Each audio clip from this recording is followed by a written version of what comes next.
Hi there, welcome to my new video. I hope you're all taking care of yourselves. As you probably know, I am back doing massage again now, but this video is for those of you who can't come back yet or aren't ready to come back. It's going to be quite a simple video. So we're going to focus first of all just on the neck and shoulders, and then on the lower back and hips, and then there'll be a short section at the end where I'll be showing you how to use a massage ball.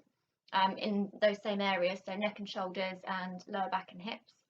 A couple of people have sent me special requests of things to include in the video, so thank you very much for those, and hopefully you'll be pleased with what I've come up with. So all you're going to need for this video is somewhere comfortable to sit for the first part. The second part will be all standing or on the floor, so if you have a mat or a carpet, then that's perfect, you can use that. And then the massage ball, if you've got one, or if not, you can use a tennis ball or something similar. So we're going to start off just getting our neck and shoulders warmed up and stretched out. So some simple neck rolls first of all.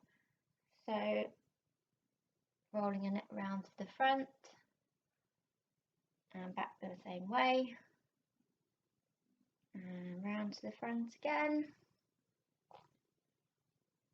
And back the same way, and then you're going to roll your head backwards just gently and do a full circle that way, and around again the same way, back to the front, and then you're going to take it in the opposite direction, so rolling your neck gently around the back and to the front, round to the back again, and round to the front, and stop there. And the next thing we will do is a simple neck and shoulder stretch. So you're going to drop your head over to the left side, and then you're going to take your left hand and just put a bit of pressure on the side of your head just to increase this stretch here. You should be feeling that hopefully. And then other side. So if you're working on your computer a lot right now, you're going to have nice crunchy shoulders probably. We'll do one more each way. Don't forget to do these exercises regularly throughout the day.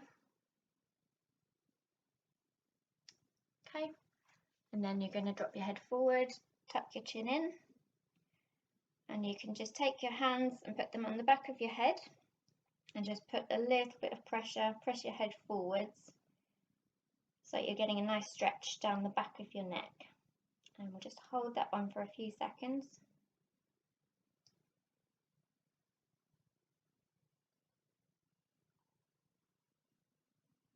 Good. And then you're going to take your arms forward and link your hands and sit back and round your upper back and drop your head forward. So I'm going to do this one from the side as well so you can see what I'm doing. So arms forward, link your hands, sit back and round your upper back and really push your arms out forwards so you can feel a nice stretch across the top of your back. And take some nice deep breaths and feel the breath going right into your upper back so you can feel it expanding.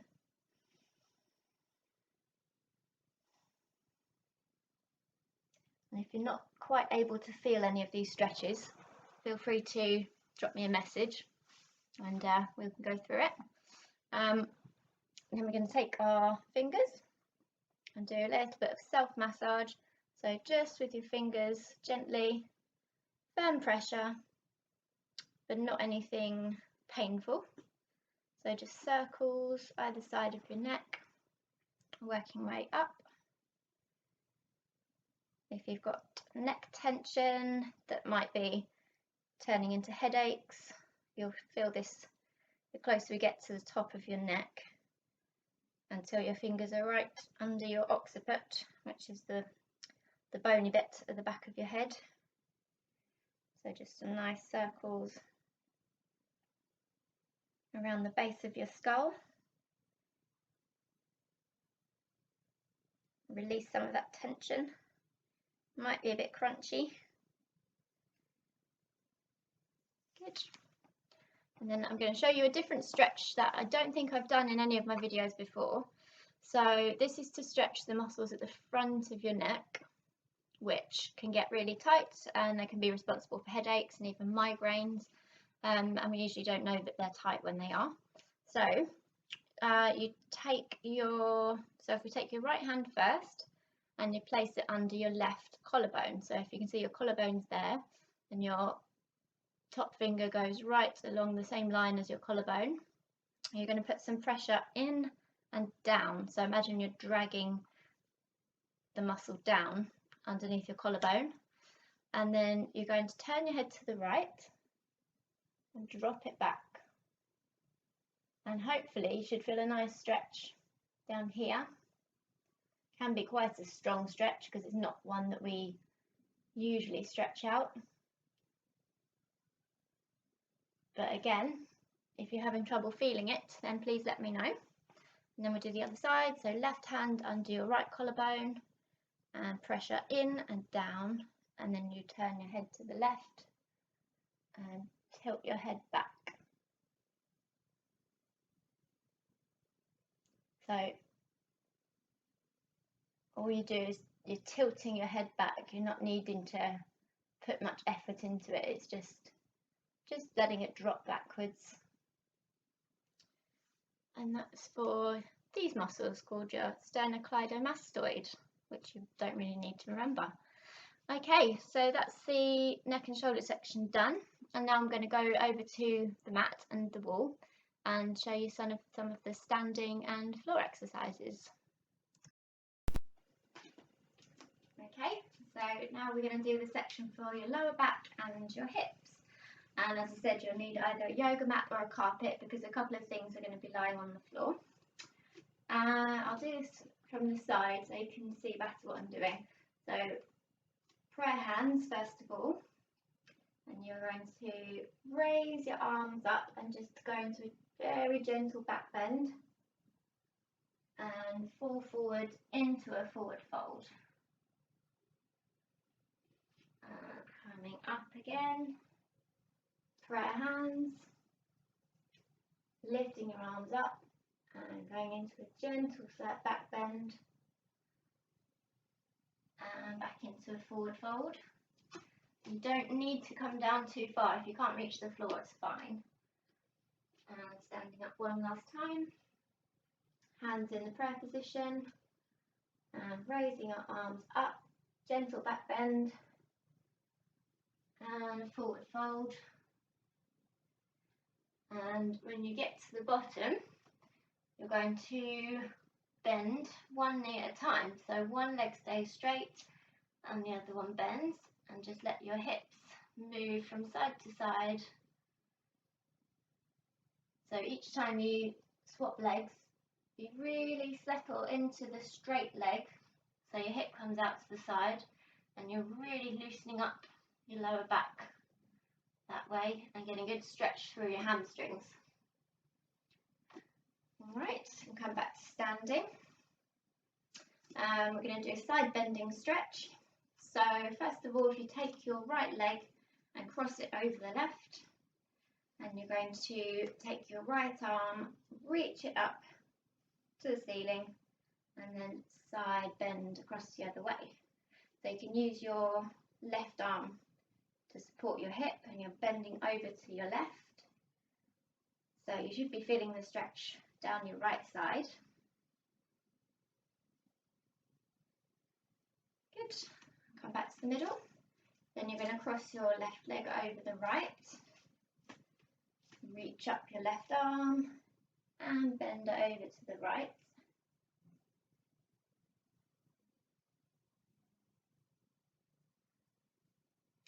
And we'll do one more each way. So right leg across, stretch up your right arm and side bend over to the left.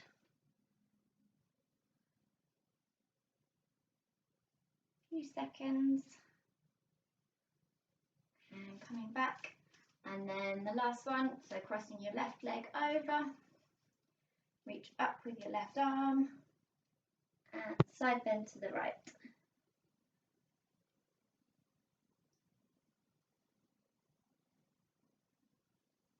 Good. And then we're going to do a stretch for your glutes, to your bottom muscles.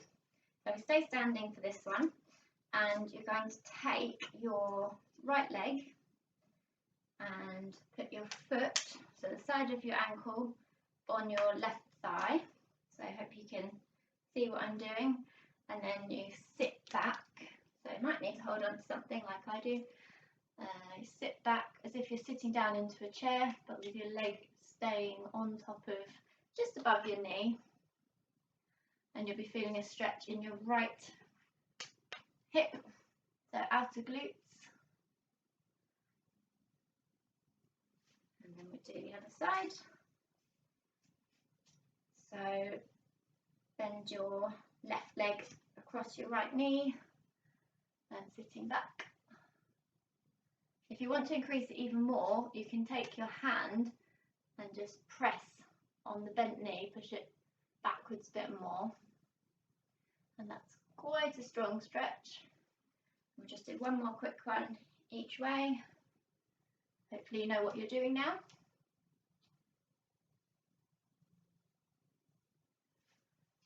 And last one.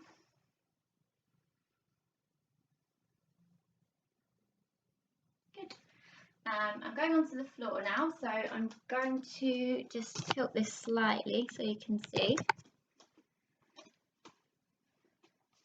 So if you're on a mat, you need to be sitting long ways, and this is another glute stretch, but you're stretching a different part of your glutes.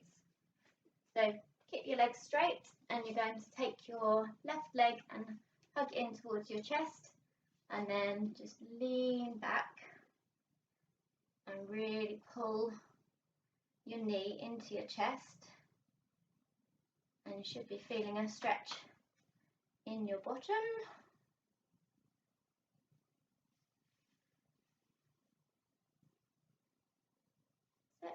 If you want to increase the stretch, you can hook your elbow around your knee and just really, really pull it in towards you and lean back.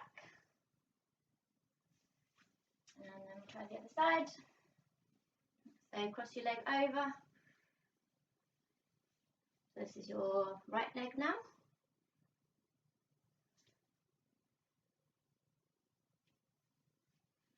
So the more you can try and relax, the more you're going to feel that stretch.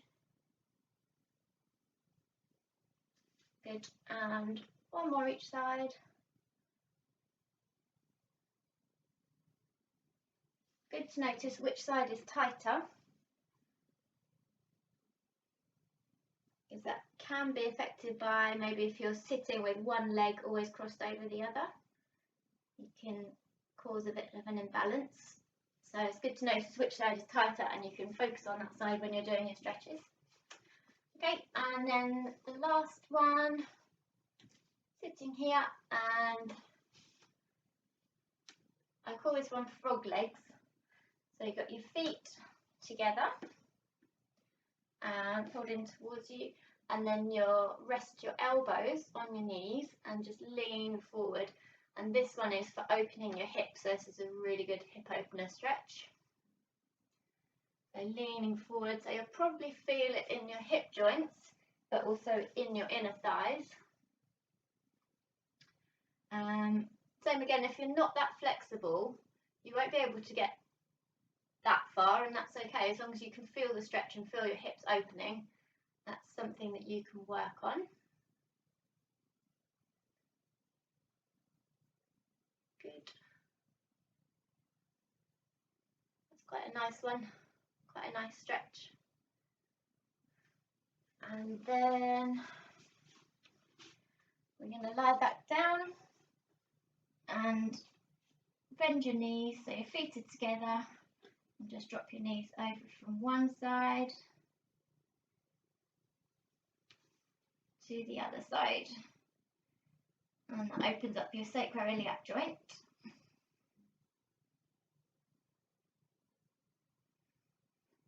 You can just do a few of those. So we do one more each way.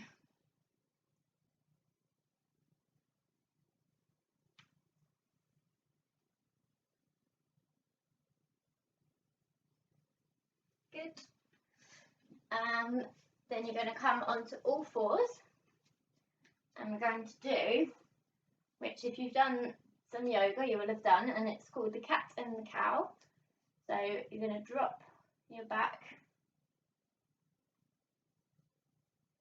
So you're going to make a dent, a dip in your back here, and then you come the opposite way and round your back and tuck your tailbone under.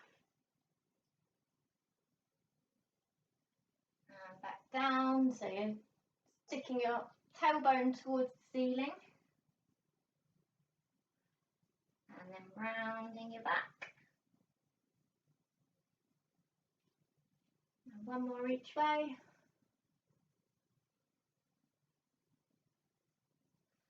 And rounding your back. Good. And then we're going to come up and come into a lunge, and this is for your hip flexors. So if you put your left leg in front of you, put your weight onto it and dip down. So keep your right leg straight out behind you. I'll show you from the side. So I'm feeling this stretch here in my hip flexors. And then to increase that, sorry you can't see my head, I'll show your coat. You lift your right arm. So my right arm's going straight up to the ceiling, and then a side bend over to the left.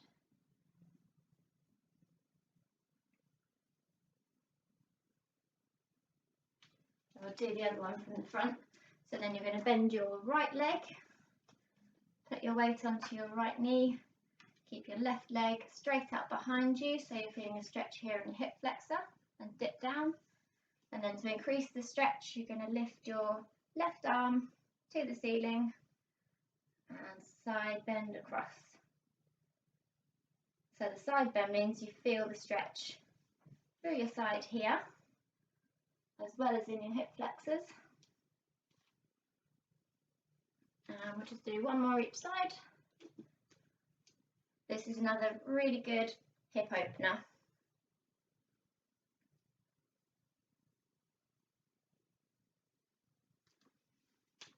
And last one.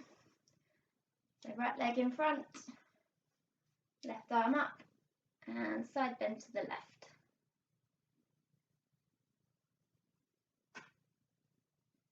Good.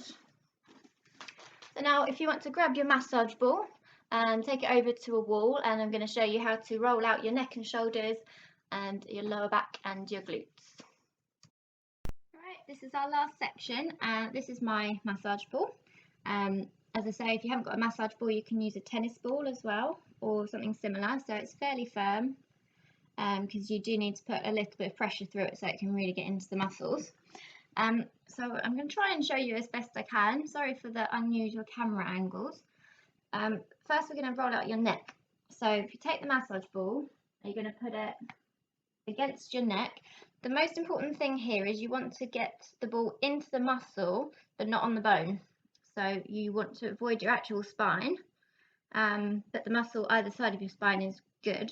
So ball there, and you can just roll up and down.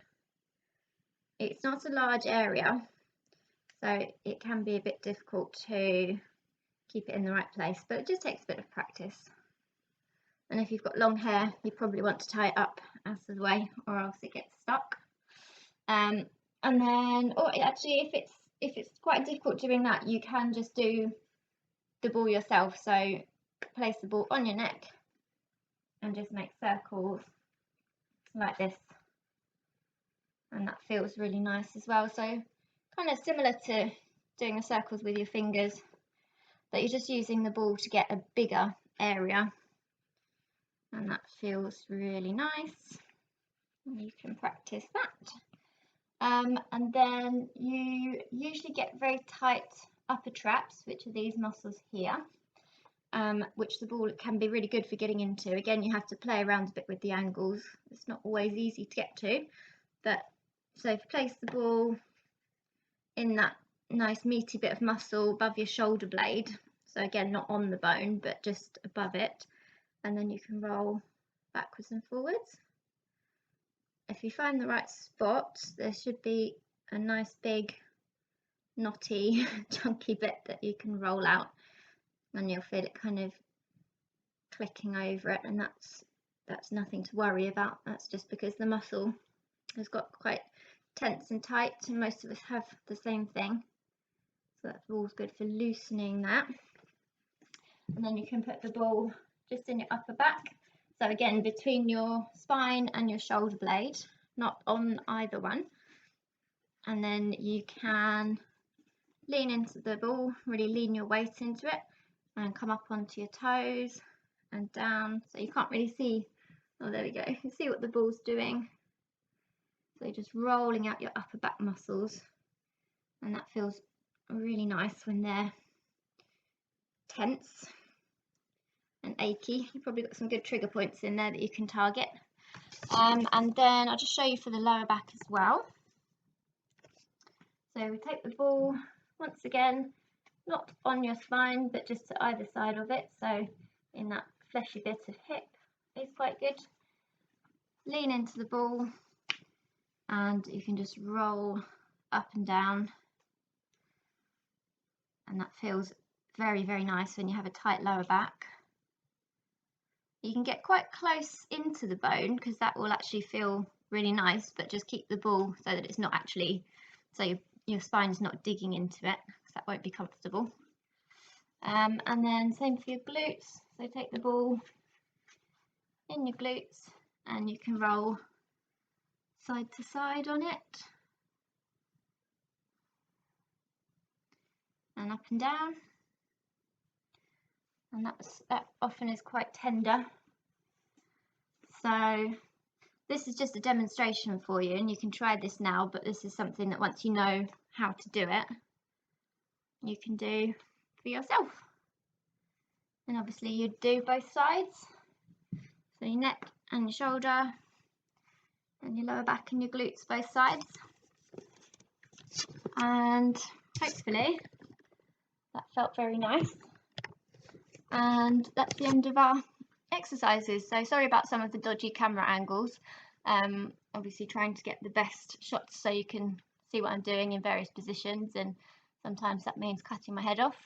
But yeah, I hope you all enjoyed it. Same as usual, if you felt that you got some benefit from it and you'd like to make a donation, that'd be much appreciated.